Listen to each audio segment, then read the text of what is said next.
गावात नसायचे कोणाला. लोक मामाला हुडकायचे, कारण मामा माणसात नव्हते.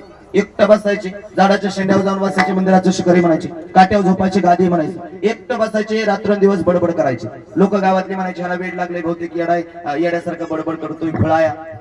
बघा, लोक सुद्धा मामाला बोलत होते. लोकांनी मामाला त्रास दिलाय. आणि एक या ज्ञानोबराय तुकोबराय संत बाळूमामाला समाजानं त्रास दिला, आणि चांगल्या माणसाला त्रास आहे वाक्याखाली अंडरलाय झालाच पाहिजे, हे माझं मत आहे.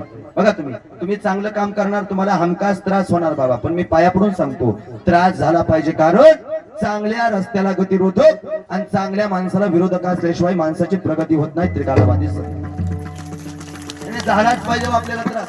बरं, त्रास कोणाला देतात लोक मामा? तुम्ही चांगलं करायला लागला की लोक तुम्हाला त्रास देणार. वाईटाला वेळ द्यायला कोणाला वेळ नाही. जोपर्यंत तुम्ही झोपडीत राहताय तोपर्यंत तुम्हाला कोणी त्रास देणार नाही, पण ज्या दिवशी तुम्ही बंगला बांधसाल त्या दिवशी गाव बोलायचं बंद होईल तुमच्यासोबत. असंच आहे सध्या मामा. तुमचं चांगलं झालेलं लोकांना पाहवतं, तुमचं चांगलं झालेलं लोकांना पाहवतं, पण त्यांच्यापेक्षा चांगलं झालेलं सहसा कुणाला पाहवत नाही. अशी दुनिया आहे सध्या.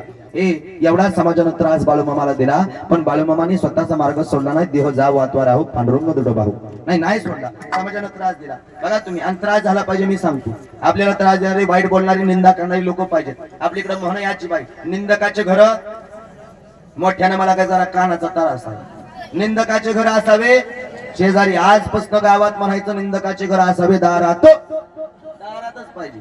वाईट बोलणारी, निंदा करणारी लोक पाहिजेत. आपलं वाईट बघणारी लोक पाहिजेत, त्याशिवाय आपली प्रगती होत नाही बाबा. हत्ती चले बाजारात कुत्ते भुके आजार पाहिजेतच लोक आपल्याला. तसं समाजानं त्रास दिला बाळूमामाला. येडा बाळे, खोळा बाळे म्हणायचे, येडा बाळू म्हणायचे, खोळा बाळूया, वेड्यासारखा करतो, विचित्र वागतोय, बडबड करतोय. आणि एक तुम्ही मान्य करा अथवा नका करू, पण ज्यांनी समाजाला वेड म्हणलं, ज्यांनी समाजाला वेड म्हणलं, महाराष्ट्राचा इतिहास हा वेड्या माणसाने लिहिला. या शहाणी फक्त त्याचा अभ्यास करतो. काय म्हणलं मी?